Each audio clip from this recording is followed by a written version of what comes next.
Tá todo mundo preparado? Temos aqui entre nós o nosso Ray Franklin, né, de Kirk Franklin. Eu tive o privilégio de trabalhar com o maestro no filme e, que camarada espetacular. Então, não perde esse dia em Bangu. Eu quero te convidar para você ficar de pé, de novo. Vai, eu sei que o pastor Marcos falou para descansar, mas eu gosto de dar uma despreguiçada. Isso. Você que estar solteiro, dá uma despreguiçada. Talvez você cutuque a sua futura esposa, né? Desculpa, oi, entendeu? Vai, se despreguiça de verdade. Isso. Eu quero que você repita comigo. Deus é fiel. Agora, de verdade, pensa no boleto aberto e fala assim: Deus é fiel. Isso, você pode se sentar dando uma salva de palmas ao nosso Deus. Obrigado, Senhor. Eu acho que ninguém aqui gosta de futebol. Meu caçulinha, eu estou com minha família toda hoje aqui. E meu caçulinha, ele não sabe nem andar, mas ele já quer chutar a bola. Eu trouxe aqui essa bola e eu queria fazer uma pergunta para você. Se eu pegar essa bola e assinar nela, vou colocar aqui Daniel.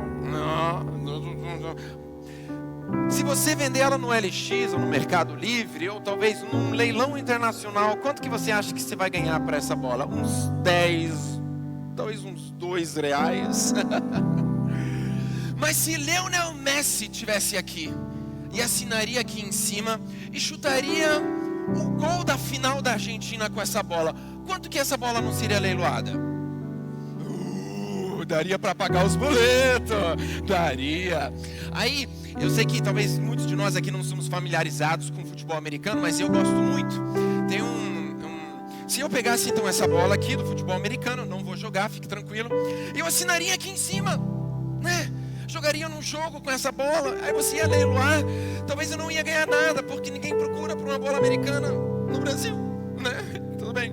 Mas se Tom Brady, que foi o maior quarterback de toda a história, pegasse e jogasse o último touchdown dele, da carreira dele, com essa bola, assinaria, quanto que essa bola não seria leiloada?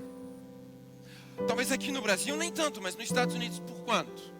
Existe uma bandana que o Cristiano Ronaldo usou quando ele perdeu. Meu filhote, ele quer a bola. Você pode. Pega, dá a bola para ele, que isso aí é a minha aposentadoria. Vai. Aí, tem uma bandana que Cristiano Ronaldo usou quando eles perderam, se eu não me engano, nas quartas ou nas oitavas de final da Copa Mundial. E ele jogou essa bandana no chão, super chateado, que o time dele não joga tão bem que nem ele, tá? Segue. Aí, essa bandana, o gari do lado pegou e leiloou essa bandana no eBay. E ganhou $75 mil. Isso dá quase R$500 mil. Uma bandana suada. Não tinha nem nome dele, nem assinatura. Mas é porque estava com a pessoa certa. Eu preparei uma imagem aqui pro telão. Isso daqui é o Davi, esculpido por um artista que se chama Miguel Ângelo. Alguns já ouviram dizer. Um jovem muito, muito talentoso. Mas a história desse Davi, ele hoje se encontra na Itália, na cidade de Florença. Foi uma das primeiras obras de artes que eu pude ver pessoalmente. Eu cresci na Europa, não estou me gabando não, é porque eu gosto muito de arte. Senão a galera pensa assim: já vai meter essa da Europa. Não, fica em paz. É um troço gigante branco. Uau, valeu. Mas a história de trás dessa escultura é absurdamente incrível. Esse tronco de mármore, ele pesa mais de 5 toneladas. E os líderes da igreja lá de Florença, eram 3, eles queriam colocar os heróis da fé dentro da igreja, esculpidos em mármore. Contrataram um artista para esculpir essa imagem de Davi. E veio o artista, um italiano, um ragazzo, chegou lá e tentou esculpir eles puxaram aquela pedra de mármore para dentro da igreja. E ele, depois de uns meses, ele desistiu. Esse mármore está errado, esse mármore está estragado. Ele realmente tinha umas rachaduras dentro dele. E ele, no meio do caminho, ele desistiu e foi embora. Desistiu da tarefa. Aí os líderes ficaram um pouquinho sem saber o que fazer. E aí, do nada, eles perceberam que tinha entre eles um artista muito, muito, muito ambicionado, muito corajoso, que era Miguel Ângelo. E eles perguntaram para Miguel Ângelo: você quer esculpir essa figura para nós? Mas eu preciso ressaltar aqui que antes de eles perguntarem Miguel Ângelo, eles perguntaram mais outros 10 artistas. Só que todos eles chegaram e falaram assim: essa pedra alguém já começou a trabalhar nela. Não, essa pedra aqui está estragada. Não, essa pedra aqui não tem valor. Não, isso aqui é muito ruim para mim, etc. E Miguel Ângelo veio e falou assim, no mesmo dia que ele recebeu essa tarefa, ele começou a dormir na igreja, ele mandou construir altar, tipo uma proteção para ninguém ver o que ele está fazendo, síndrome de artista, né? Não, só vou mostrar quando estiver pronto. Aí tá bom. Aí ele começou e uma exaustão tomou conta da vida dele, que ele ficou lá 3 anos naquela igreja. Os relatos históricos falam que nas primeiras noites, quando eles achavam Miguel Ângelo, eles não chegaram a ver ele. Ele estava tão branco de mármore, esculpido no chão, dormindo, exausto pela tarefa dele. Agora, se você me dá um martelo e um tronco de mármore, eu vou te falar uma coisa, eu vou fazer uma bagunça também. Eu vou também gastar um tempo. Agora eu não vou esculpir um troço desse. Não vou. Mas a ferramenta nas mãos certas, ela tem um êxito que hoje ela pesa mais de 5 toneladas. E quando os líderes viram aquilo ali, eles abandonaram a ideia de terem os heróis da fé, porque eles falaram assim, como que a gente vai fazer outros desse? E não só que ela era para estar em cima da cúpula de Florença, eles falaram assim, esse troço está tão lindo, que eles levaram para o centro de Florença. Demoraram mais de 5 semanas para puxar essa escultura para lá. E ela hoje é o centro das atrações da Itália. Um jovem de 26 anos. Agora minha pergunta continua. Se eu entregasse para você, como é que é a palavra certa de escalpel? É escalpel que o médico usa? A ferramenta de ferro que o médico usa. Talvez, Giovanni, você sabe?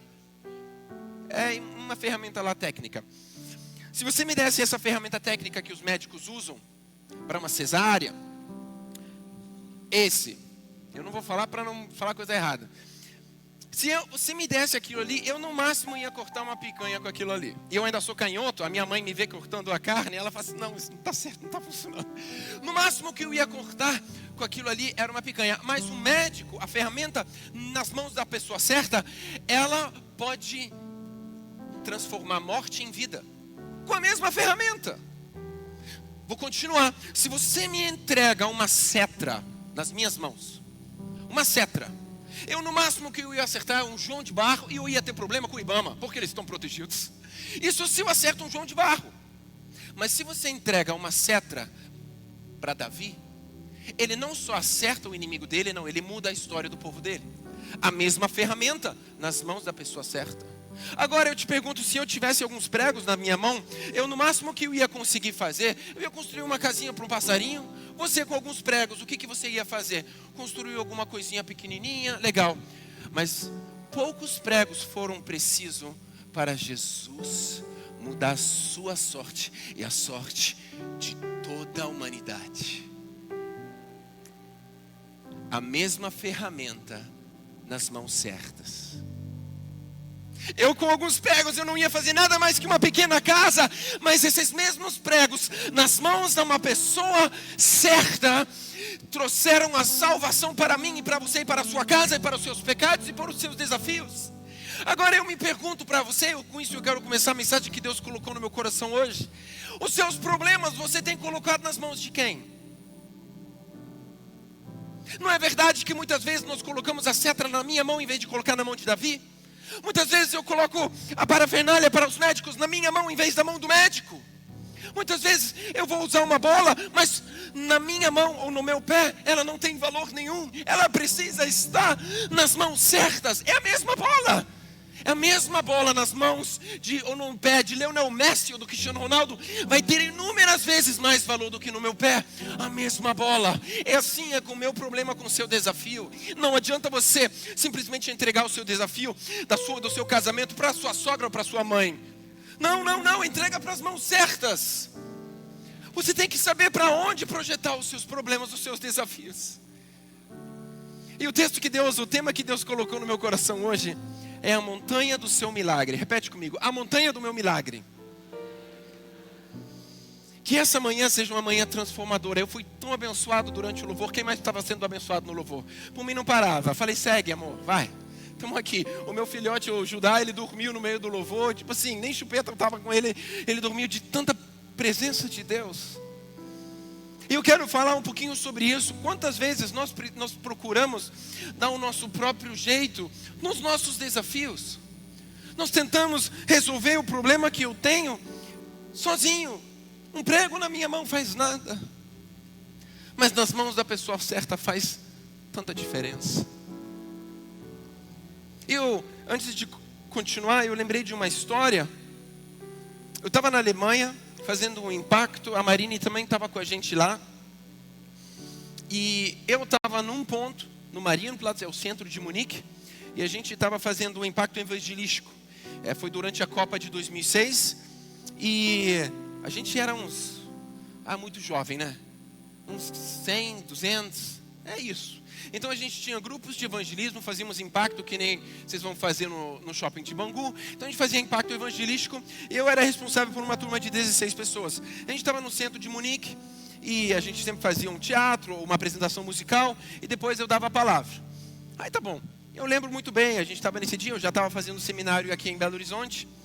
E para quem não sabe, eu cresci na Alemanha, mas os meus pais, eles têm origem russa. Então os meus pais falavam um dialeto entre eles para eu não entender. Hoje eu faço uma coisa parecida com a Marina, a gente fala em inglês para os meus filhos não entenderem. Aí eles falam, por que você está falando inglês, papai? Para vocês não saber, né? Mas hoje eles já estão entendendo um pouquinho. E meus pais faziam isso com um dialeto, que é uma mistura de alemão com russo. Pensa num negócio difícil. Então, uma piada nesse dialeto seria assim, ó. Isso é plotit. Esse é o dialeto que os meus pais falavam. Só que de tanto eles falarem enquanto que a gente crescia, você acaba aprendendo. Agora, a gente não falava que a gente sabia, né? Porque é aí que estão os segredos do negócio. A gente ficava pianinho, mas a gente aprendeu.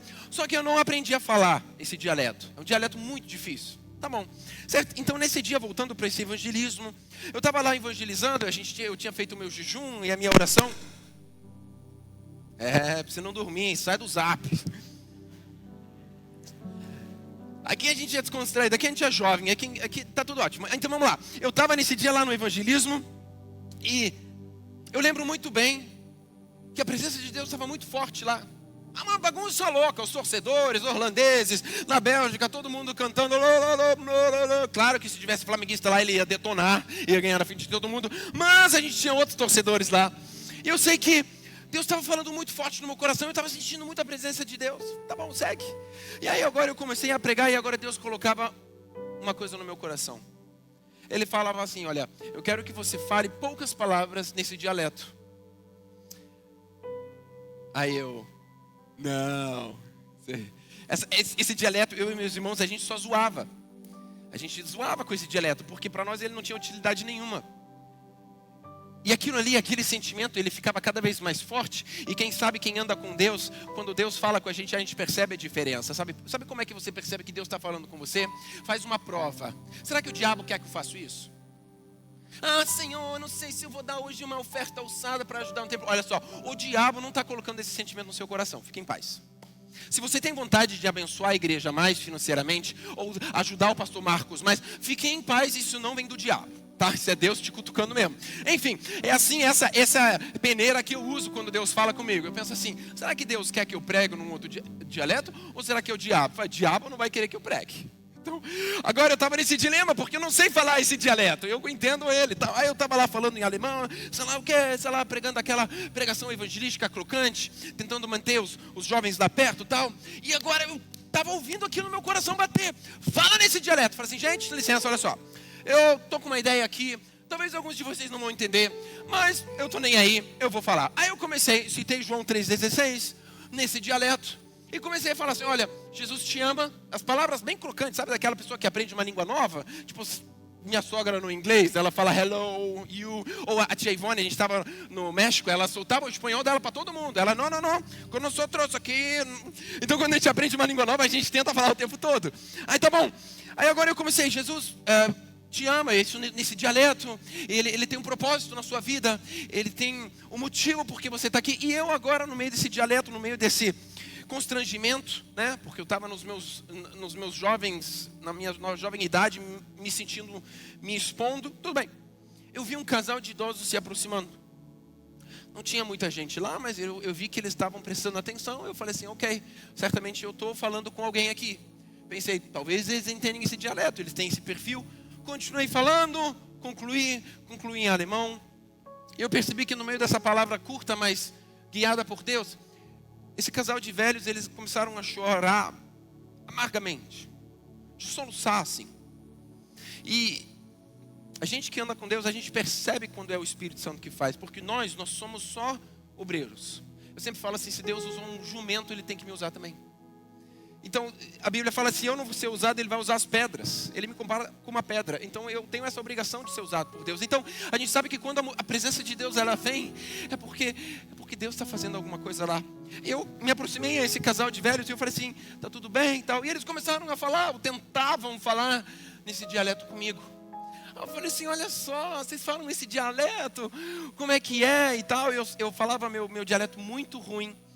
E eu sei que eles estavam chorando muito, eu orei por eles, aí veio ainda a galera, a gente orava por eles. Eu sei que, resumindo a história, eles contaram para mim a história deles. Eles falaram assim que eles são canadenses, muitos desses descendentes menonitas que fugiram da Rússia, daí que vem esse dialeto, vieram para Santa Catarina aqui no sul, ou foram para o Canadá, e eles chegaram a parar no Canadá. Eles tinham 3 filhos, e eram líderes de uma igreja. E num certo dia, os filhos deles foram para a igreja, não sei se era para cuidar dos jovens ou fazer o louvor. Eu sei que os 3 estavam num carro e esse carro bateu e todos os 3 morreram. Isso. História desse jeito. E agora o casal, líderes, eles começaram a questionar Deus. Ele falou assim, Deus, olha só, uma coisa está errada aqui. Dediquei minha vida, dedico meu tempo, meu dinheiro muito mais, porque quando falta alguma coisa a gente injeta ali dentro tudo. Sou filho de pastor, eu sei isso na pele como é que é. A gente não ganha presente de Natal, mas está todo mundo ganhando cesta básica.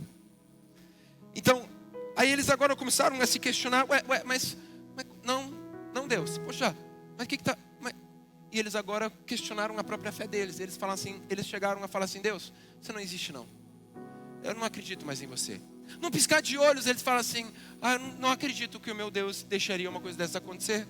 Cadê teu milagre? E começaram a questionar, quem de nós já não questionou Deus?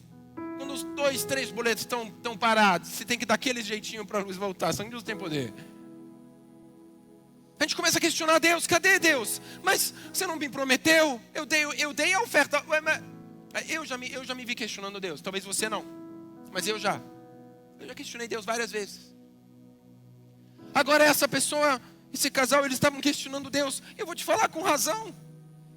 Aí eu estava ouvindo a história deles e falei assim, mas e aí, segue? Eles falavam assim, a gente veio do Canadá para Munique. Eu perguntei para eles, mas o que você está fazendo aqui na Copa? Você quer ver um jogo de futebol? Né? Está torcendo para o Canadá? Nem na Copa não está. E eles falaram assim, não. Os avós deles eram de Munique e tinham se suicidado em Munique. E eles falaram, isso era no Marienplatz. Eles estavam descendo o metrô. Eles falavam assim, olha, a gente está indo se suicidar que nem os meus avós. Só que no caminho a gente saiu na estação errada. A gente teve uma estação para andar a pé no Marienplatz lá em Munique, que é dos Tarros até o Marienplatz. E eles oraram uma última vez, falando assim, Deus, se você existe, eu quero que você fale comigo no meu dialeto aqui em Munique. E lá estava eu, um jovem cheio de espinha, um jovem sem saber o que eu ia ganhar de dinheiro no futuro, mas sabe de uma coisa que eu sempre carreguei no meu coração? A presença de Deus. E eu me pergunto, cara, se eu não tivesse ouvido? E se eu não tivesse dado valor a essa voz pequena? E eu quero te encorajar a você valorizar a voz de Deus na sua vida. Nós precisamos pagar as nossas contas, nós precisamos resolver as nossas finanças, o nosso trabalho, o nosso futuro, sim. Mas o que é decisivo para a vida ou para a morte é a presença de Deus em você. Eles olhavam para mim e eles falavam assim, garoto, você mudou a nossa sorte. Eles estavam indo se suicidar. E depois daquele dia, minha vida nunca mais foi a mesma. Eu falei assim, Deus, a responsabilidade que eu tenho nas minhas mãos é enorme. porque eu posso ser um agente de transformação. E hoje é um dia de você se tornar esse agente. Talvez você precise de uma palavra de ânimo. Você fala assim, tá bom, eu preciso ser levado de novo para o altar, eu errei aqui. Mas você também é esse agente de transformação na sua casa. Eu posso estar com a minha família toda aqui, eu quero convidar todos a virem para frente, já que o Judá está acordado. Davi, Esté, vem para cá. Marine também, vem cá rapidinho, é padrão, o pastor faz isso, meu pai fazia isso, e é isso. Esse aqui é o meu Judá, gosta de bola, deu para ver. A minha princesa Esté e o garotão Davi. E quem vê a gente aqui assim vai falar assim, mas né, deu sorte. O caminho até aqui não é fácil. Não vou deixar eles aqui muito tempo não, só para vocês verem. Pode dar uma salva de palmas para Jesus, para essa família linda. E talvez você fale assim, mas a minha filha não está aqui hoje. O meu esposo, sangue de Jesus sem poder, e etc. Cada um tem a sua realidade. E você vai olhar para mim e vai falar assim, mas para você é fácil, né? Você cresceu na Europa, tem olho azul, torce para o Flamengo. Aí é fácil, sempre ganha. Amém. Tá, vamos lá. Mas para você é fácil, né? Europeu ganha em euro, né? E filho de pastor. Vou te falar uma coisa, minha gatinha veio aí, o que você quer pegar? A bola, tá bom. Obrigado. Vou te falar, são decisões atrás de decisões, atrás de decisões, para viver no altar. Eu nunca precisei me desviar.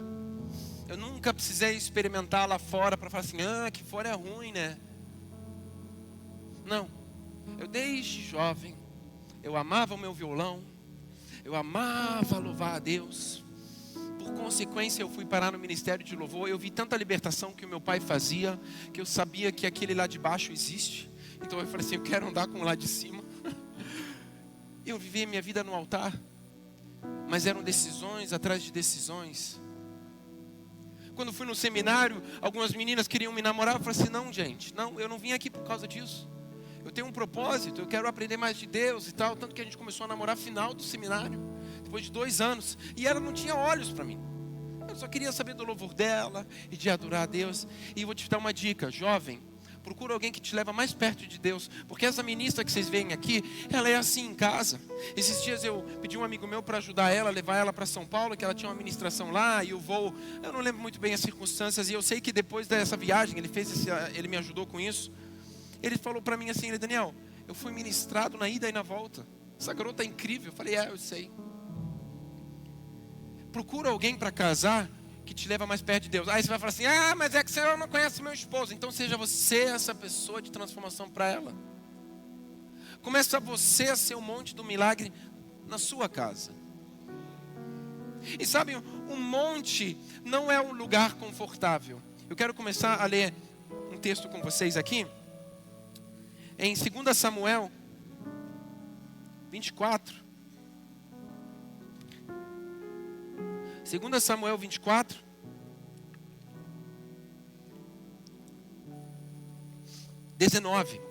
Davi obedeceu a ordem de Deus e foi. 20. Araúna olhou para baixo e viu que o rei e os seus oficiais, no caso Davi, né, vinham falar com ele. Então se ajoelhou e encostou o rosto no chão em frente ao rei Davi e perguntou, Senhor, por que veio aqui? Davi respondeu, eu vim para comprar este terreiro e construir nele um altar para Deus, o Senhor, a fim de que a peste acabe.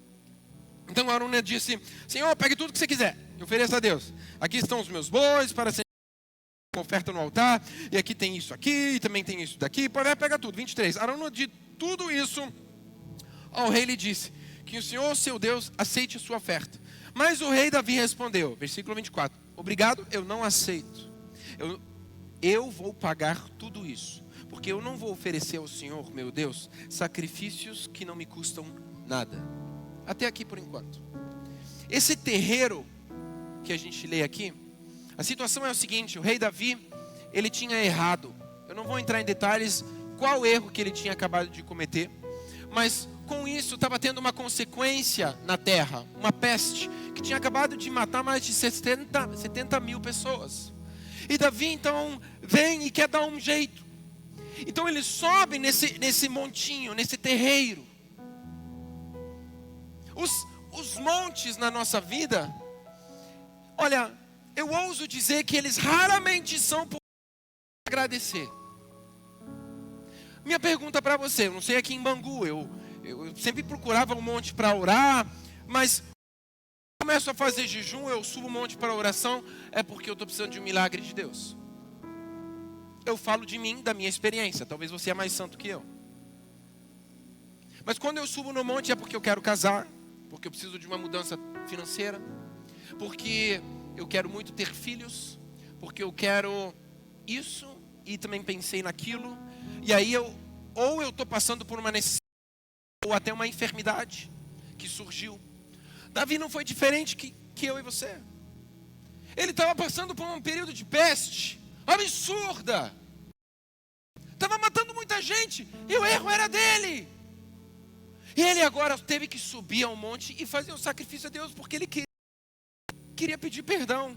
Ele queria dar um jeito. E agora eu quero começar com o meu primeiro ponto. O monte do meu milagre é um monte de entrega. Onde que eu deixo tudo. Eu deixo toda a minha vaidade. Eu deixo todas as minhas finanças. Eu deixo tudo para trás que para mim é importante. Ele não estava lá como rei. Ele estava lá como servo do Deus Altíssimo. Interessante é que a gente lê nesse texto, que eu não sabia, que esse terreiro é o mesmo monte que se chama Moriá. Moriá, onde que Abraão foi com Isaac para prestar aquele sacrifício. É o mesmo monte. Eu acho interessante que Samuel, na carta de Samuel, a gente não lê isso. É o mesmo monte. Onde que Abraão tinha uma tarefa para fazer um sacrifício a Deus. E Deus inverteu em cima da hora. O monte é um lugar de sacrifício. O monte é um lugar de entrega. Para eu viver o milagre de transformação na minha vida, eu preciso me direcionar em direção ao monte da transformação, ao monte do milagre. Para eu encontrar transformação para a minha realidade, para a realidade que você procura, eu preciso procurar esse monte. Mas esse monte, o foco desse monte não é chegar lá, e sim o caminho até lá. Porque para você subir no monte, eu não sei se você já subiu algum pico ou alguma montanha. Eu subi o pico do Morumbi lá em Curitiba. Não sei se aqui em Bangu a gente sobe os morros aqui, a gente, né? Não vou entrar no assunto, mas você já entendeu se você subiu alguma montanha ou escalou. Eu sei que para você montanha, você tem que deixar as coisas pesadas para trás. Se você vem com a mochila muito pesada, meu irmão, no meio do caminho, você vai deixar para trás. Porque os montes, por exemplo, lá na Alemanha, a gente sobe que o ar, os hectopascais lá em cima, a pressão, eu não vou conseguir, o ar vai começando a ficar fino. Então eu preciso tirar o que me atrapalha. Eu preciso estar preparado para subir. Quando eu vou subindo em direção a um monte, sabe o que acontece no monte? A visão é mais clara. Eu tive o privilégio de estar em Israel com a Marine, e você sobe naqueles montes, naquele monte Hebron, e onde você vê a terra toda, você olha para o norte, para o sul, e aí os guias turísticos te explicam aqui, Moisés viu aquilo, Abraão viu aquilo, e são isso. Mas o que me chama a atenção nesses montes, nessas montanhas, como a visão é clara. De vez em quando nós não temos visão clara no bolo da confusão onde que você está, casamento dos filhos, da escola, da faculdade, do trabalho, do não trabalho, do possível trabalho, do futuro casamento. Você está num bolo. Olha, a minha dica para você: vai para o monte.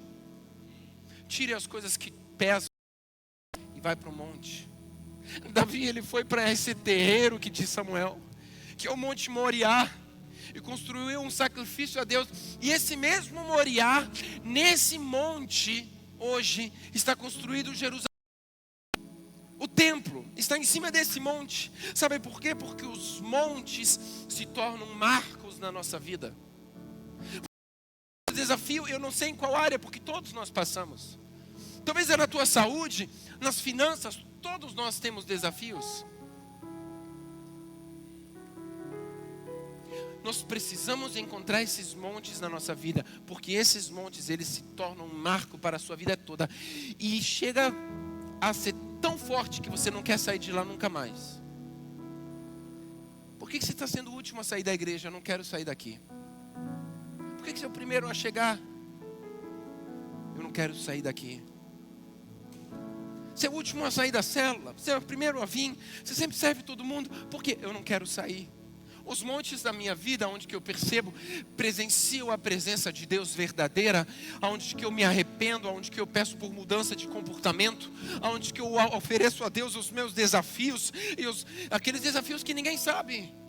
Existem aqueles desafios óbvios. Tem os boletos em cima da mesa, que se de propósito mostra para tua sogra, vai que ela paga. Filho, mostra essa conta para a vovó. Olha a mamãe, olha a vovó, a mamãe mandou te entregar. Jesus. Não estou falando dos desafios óbvios. Eu estou falando dos desafios da sua mente que só você conhece. Nem a sua esposa, nem o seu esposo. Eu não falo só de segredinhos, não. Eu falo de desafios mentais. Porque nós vivemos numa época que nós precisamos blindar a nossa cabeça.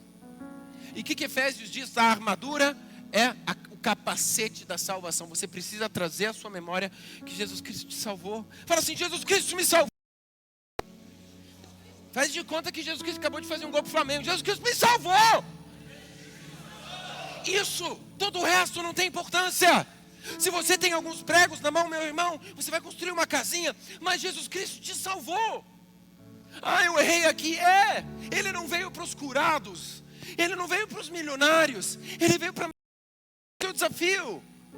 Ele veio para aquele desafio que você tem em casa, na sua família. É para isso que Jesus veio. Mas nós precisamos ir ao encontro dele, fazendo a nossa parte, subindo ao Monte Moriá. Subindo um monte. Eu quero ler com vocês mais um texto. Por favor, abra sua Bíblia. Em 1 Reis 19.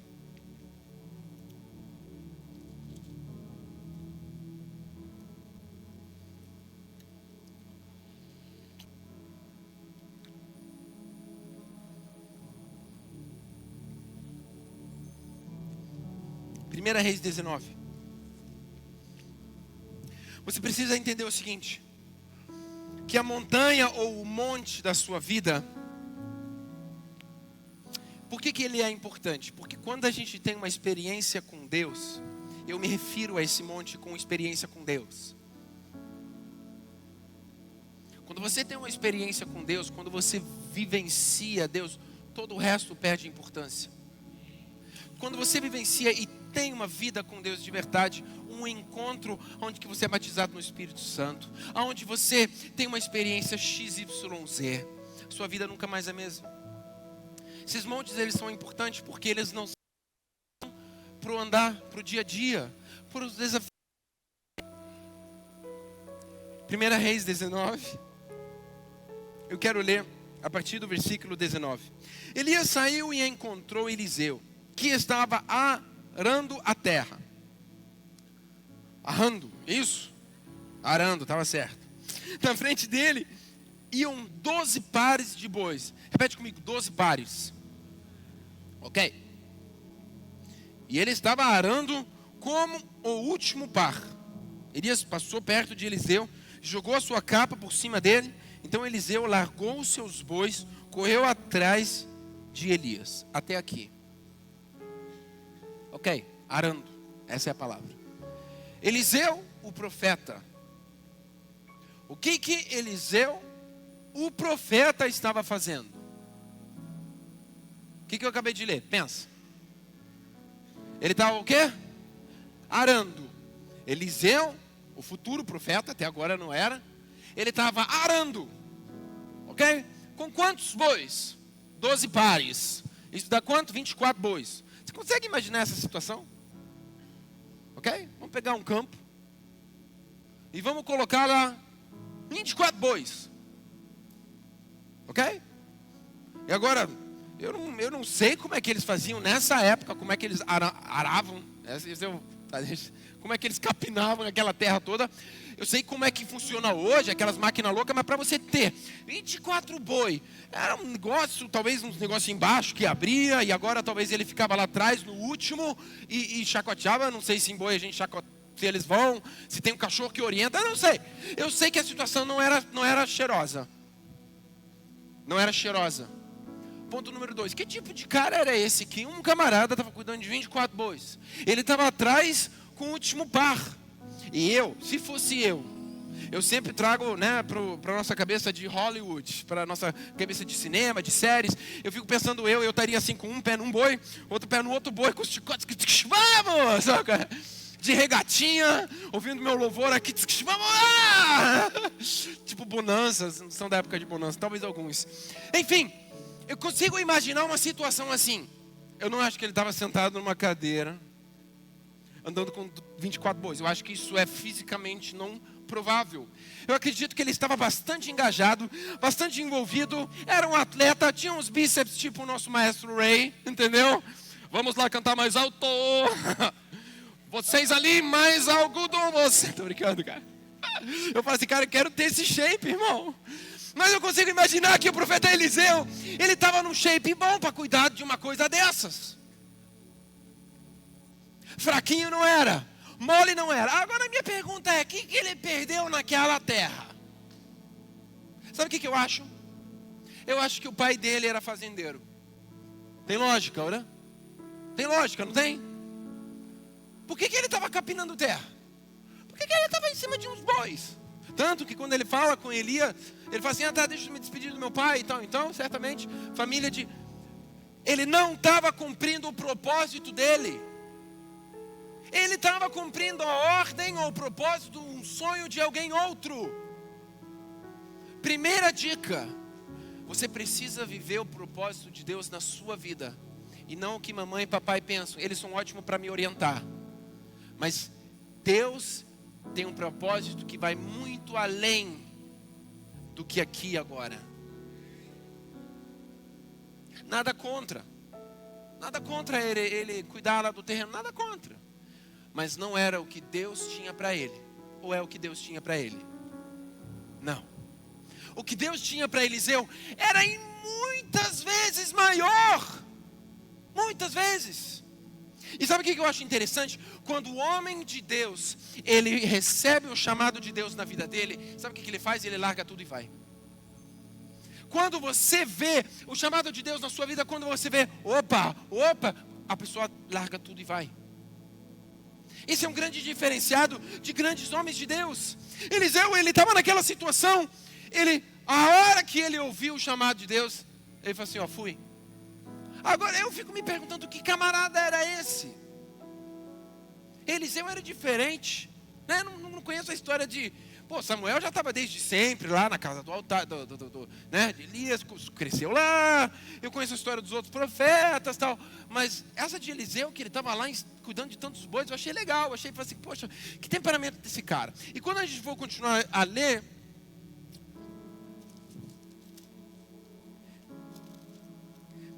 lê comigo, por favor, em 2 Reis 3.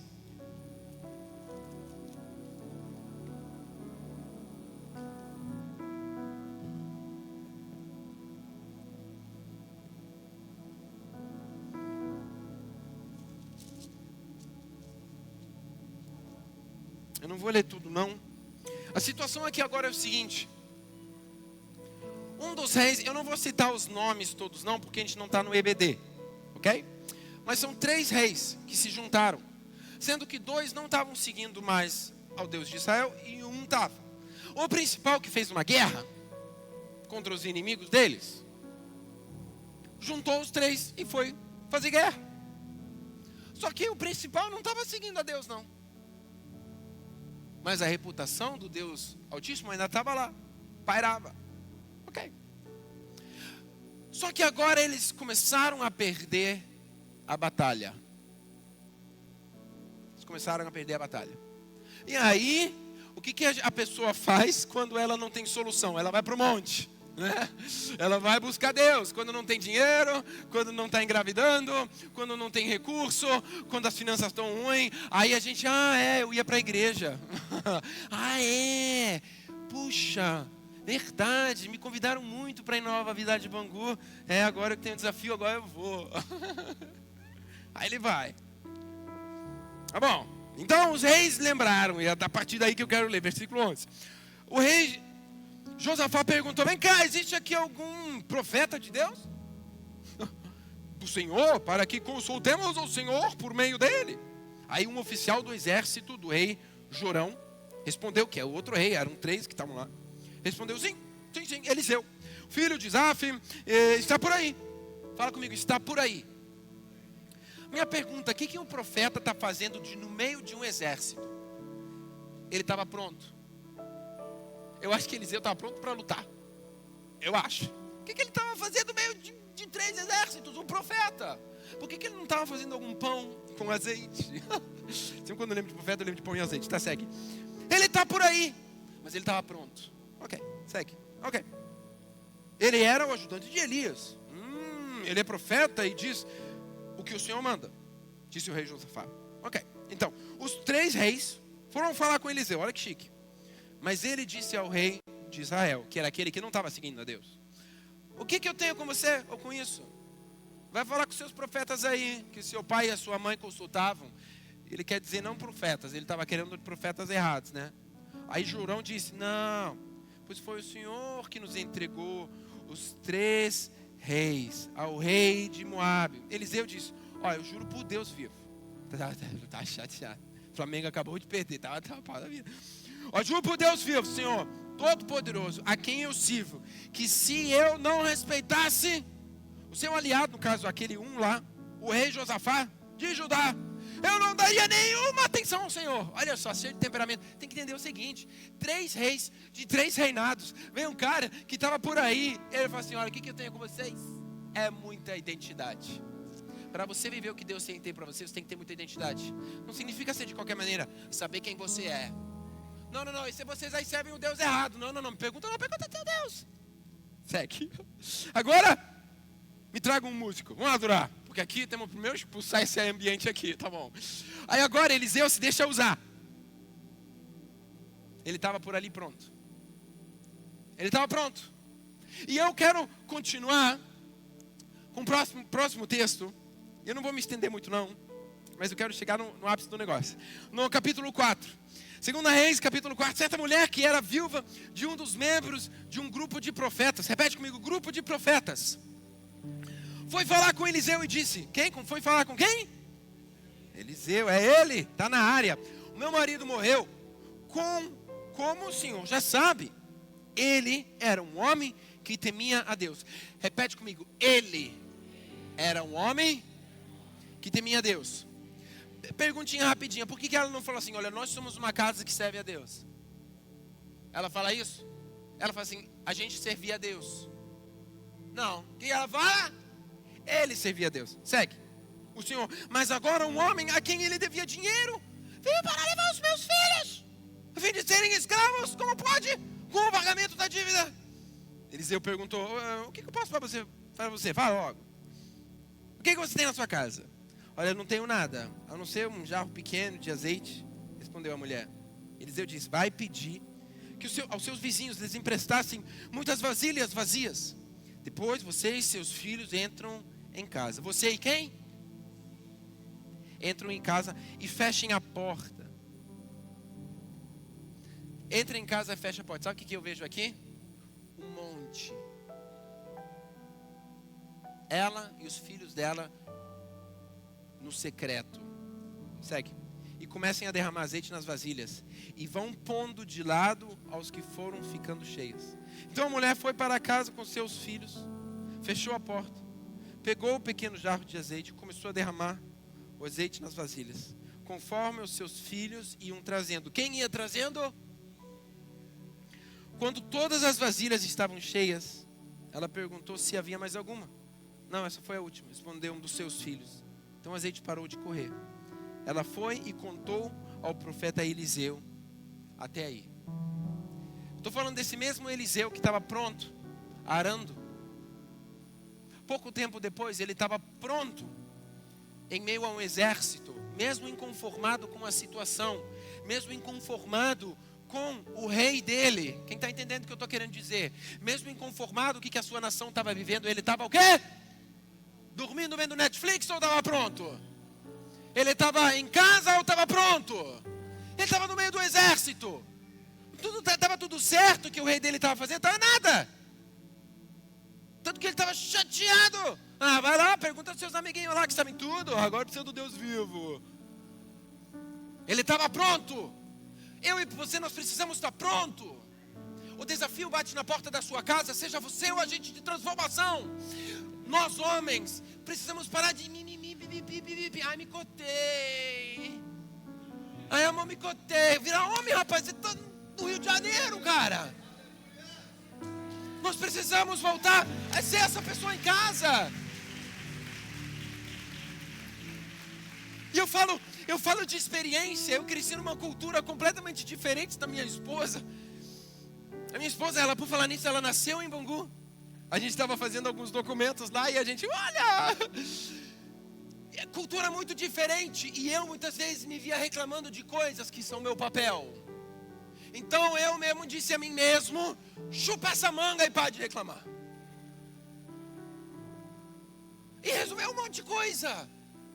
Em vez de ficar nesse, vamos ser os homens que as nossas mulheres querem, caramba. Vamos servir, vamos amar. Esses dias eu trouxe uma flor para ela e para Esther, porque eu falei para Esther assim, eu quero que o seu futuro homem seja no mínimo melhor que eu. Ele tem que te tratar com flores, ele tem que saber mais que eu, e E ela me olhando, tá bom, pai, obrigado, eu quero comer meu Danone. Mas eu preciso ser esse agente dentro da minha casa. Eu não tenho mais tempo. Você não tem mais idade para pedir para papai. É muito papá. Para pedir para papai pagar sua conta. Vai para a rua, vai trabalhar, dá um jeito. Cara, nós somos brasileiros. A gente pega uma caneta, vem comprar por 1 e vende por 10. Que seja que a pessoa fica com medo. Tá bom, vou pegar sua caneta, tá, tô, obrigado. Mas nós precisamos dessa mudança de atitude. Nós precisamos sair de casa em vez de reclamar. Eu sempre falo o seguinte: pequenos homens falam sobre pessoas, grandes homens falam sobre eventos. Outra coisa, eu e você, nós falamos tanto, eu mais que você talvez, mas nós falamos de 7 a 24 palavras, alguns por dia. Equivalente a um livro de 140 páginas. Você fala tantas palavras por semana. Se é a sua última semana, a Siri do teu iPhone ou do teu Android teria gravado tudo e ia fazer um livro. Esse livro seria de quê? De terror? Esse livro seria de quê? De fornicação? Porque Siri ia pegar o que você está falando no trabalho também, no Uber, quando a mulher não vê. Aquela conta do Instagram, mas só estou observando absurdo, roupa muito apertada. Qual seria o livro que iam falar que você ia ter escrito na última semana?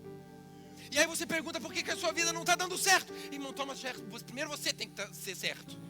A gente estava vendo um estudo ontem sobre o cérebro. Você sabia que o cérebro ele tem que obedecer ao que você fala?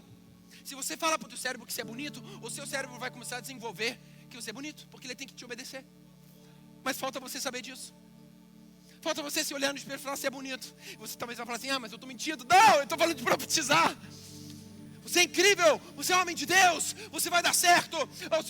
O legado do teu pai de alcoolismo, sei lá um termo certo, ou de fornicação, ou de traição, eu quebro em nome de Jesus, você vai dar certo. Você é vencedor, você vai conseguir.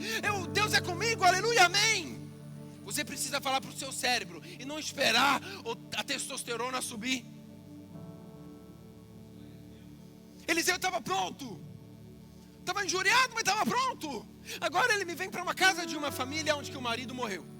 E eu consigo imaginar, sabe aquelas mulheres que nem a de Jó? Vai, pega teu Deus e morre, né? Não é esse que a mulher de Jó falou? Agora esse morreu. Agora ela, mas ficou as dívidas, amor.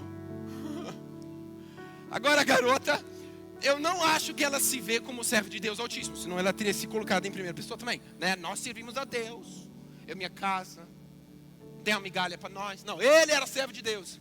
ela não, nem os filhos. Deus é mestre de transformar maldição em bênção. Uma situação completamente absurda, Deus transforma em bênção. E eu vou te explicar como. Primeira coisa que acontece aqui, ela tem que ir para os vizinhos e pedir vasilhas. Minha pergunta, se hoje você tinha que pedir umas vasilhas para suas amigas, suas vizinhas, aquelas que fazem um louvor alto, louvor não, outro tipo de música no final de semana. Se você ia na sua vizinhança pedir vasilha, você ia ganhar? Você sabe o nome da tua vizinha ou do teu vizinho? Começa o primeiro desafio. Quantas vasilhas eu ia conseguir se eu tivesse que pedir? Sério, pensa nisso. Não, mas é a outra realidade. Não, não é não. Mas eu moro... Não. Quantas vasilhas você ia conseguir? Ela teve que se expor, ela teve que se humilhar, já estava viúva, estava sem grana, com certeza não era a pessoa mais alegre do mundo, né? Tipo assim, ele era homem de Deus. Ela agora foi, ele teve que se expor, agora segue. O que acontece aqui? Ela, nem os filhos dela tinham tido uma experiência com Deus. Não. O pai dela, dos filhos e o esposo dela, ele sim andava com Deus, mas eles não. Deus agora pega, a gente leu que os filhos pegavam as vasilhas e colocavam, e os filhos e ela viram o milagre acontecer. Eu tenho uma certeza absoluta que naquele monte, naquela situação de milagre, houve uma transformação na vida daqueles meninos. Algo que eles até então só ouviam dizer papai falar. Não, papai foi no monte orar. Não, papai viveu aquilo ali. Algo que eles só ouviam falar enquanto que eles estavam assistindo Netflix. Quando o papai voltava das orações. Quando o papai viveu um milagre para pagar uma conta absurda, que nem ele não sabe como é que ele pagou. Quando o papai contava as histórias como ele foi batizado no Espírito Santo. Agora não teve mais papai para contar. Agora eles puderam ter. Quando eles entraram no secreto e fecharam a sua porta. É o monte. É a oração.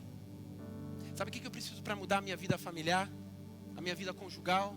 A minha vida financeira? Eu preciso entrar no meu quarto, fechar a porta e orar. É muito fácil. Quando eles fizeram isso, eles tiveram um encontro com Deus absurdo. Que mudou a história deles. Que mudou a história de todos eles. Naquela época o azeite estava em escassez, não tinha mais azeite. E eu quero concluir com o seguinte. Como que eu apresento Deus aos meus problemas? Como é que eu apresento, ou vice-versa, meus problemas a Deus? Muitas vezes nós só conhecemos aquele, na escola onde eu ia, tinha Jesus crucificado na parede. E eu cresci com essa imagem, né? O Jesus crucificado ainda ali. E tá. E aquilo ali talvez se impregnou numa cultura. Eu não falo só cultural, ou aqui no Brasil não, ou na Alemanha, ou na Europa. Eu falo globalmente, um Jesus que está lá, seminu, sem poder. E a gente muitas vezes apresenta, quando vem um problema, quando vem um câncer, quando a gente, por decisões erradas que a gente tomou, a gente agora precisa de uma intervenção de Deus. Eu vou te falar uma coisa, pode ter sido mais burra possível a decisão que você tomou. Deus sempre vai transformar a maldição em bênção. E sabe como é que eu consigo comprovar isso? Eu quero concluir com isso. Quem lembra de Agar? Quem lembra de Agar, mãe de Ismael? É a tal da história, né? É a tal da história do jeitinho brasileiro no Antigo Testamento. Abraão queria ter filho, não estava conseguindo. Aí a mulher falou assim, pega a minha amiguinha aqui. Ele falou assim, eis-me aqui, Senhor. E ela engravidou. E ela agora estava com medo, estava fugindo. Estava com... Nem israelita ela não era. Ela estava fugindo. Estava quase morta. E sabe o que acontece? Um anjo aparece a ela. Onde que eu quero chegar com isso? A primeira pessoa na Bíblia a um anjo aparecer foi Agar. Isso me prova que Deus se importa mesmo quando nós tomamos decisões baseadas no nosso próprio braço. Ah, mas eu casei errado, não perguntei. Ah, então eu já vi uma vez um testemunho no início do nosso ministério, pastor, que a mulher chegou assim, quero dar testemunho, Deus fez tudo novo. Ele tirou meu marido velho e me deu um novo. Aí o novo estava lá do lado. Aí meu pai, me dá o microfone. Ai, Jesus, gabinete, tá? Mas segue, louvor. Tanto faz a decisão que você tomou. Deus é mestre em transformar a maldição em bênção. E não só que Agar foi a primeira pessoa, não fala mulher, a um anjo aparecer. Sim, ela é a única pessoa na Bíblia que deu um nome a Deus. Ela chamou ele de El Roi, que se chama Deus que me viu. Olha que doideira. A prova de que Deus se importa, tanto faz a decisão que você tomou até aqui. Deus se importa, isso é Antigo Testamento. Imagina depois que Jesus morreu por você. Tudo que você fez errado, todos os vídeos que você viu errado, tudo que você já fez de errado, todo o rancor que você já teve, toda a maldição que você já trouxe. Deus se importa com você, Ele te ama, Ele morreu por você naquela cruz. Esse é um monte de salvação para você. Esse é um monte de milagre para você, que Jesus morreu por você. Ele te ama do jeito que você é. Você pode dar desculpa que você quiser. Agora eu preciso apresentar para os meus problemas, para a minha pessoa, o Jesus verdadeiro. E não aquele Jesus crucificado que está lá fraquinho. Não, eu preciso apresentar para o meu problema, para a minha vida, o Jesus. Eu quero te levantar, ficar de pé. Você pode aumentar um pouquinho a atenção aí? Eu quero apresentar para o meu problema aquele Jesus, e eu vou te falar como é que eu faço, tá? O querido problema, o Jesus que anda comigo, Ele é filho do grande eu sou. Ele é filho daquele que era, daquele que é e daquele que há de vir. Problema, o meu Deus, Ele tomou as chaves da morte. Então câncer, se tu acha que tu vai levar minha mãe para lá, sorry, o meu Deus pegou essas chaves e arrancou do Hades e entregou nas mãos de Jesus. O meu Deus, Ele é autor do maior livro de toda a história. O meu Deus, Ele é mestre em converter maldição em bênção, em restaurar o morto para que haja vida. Ele, com apenas um sopro, Ele fez toda a humanidade. Querido problema, você não tem chance. Querido problema, se Deus usou pessoas que eram gagas no Antigo Testamento, João que era estranho, profetas que andavam pelados, se Ele usou pessoas gagas, pessoas amaldiçoadas, pessoas possessas ou prostitutas, Ele também pode me usar. Então, querido problema, querida enfermidade, querido desafio, querida conta bancária, o meu Deus é muito maior que você. Um abraço, eu vou almoçar.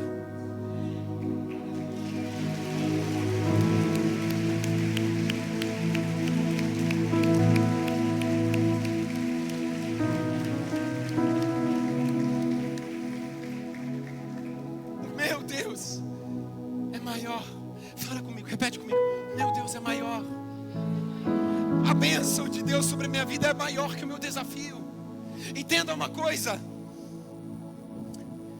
Tudo em sua volta quer confundir a sua cabeça para que você fique desesperado. As coisas em nossa volta, elas tentam nos dizer que não tem volta. Já era. Acabou. Não tem mais jeito. Mas Jesus veio exatamente com o oposto. É a nova mensagem, é o Novo Testamento. São palavras de vida. Para onde que mais nós iríamos se só tu tens as palavras de vida? Uns botam a sua confiança em casas ou em cavalos, mas nós faremos o quê? Menção do nome do Senhor.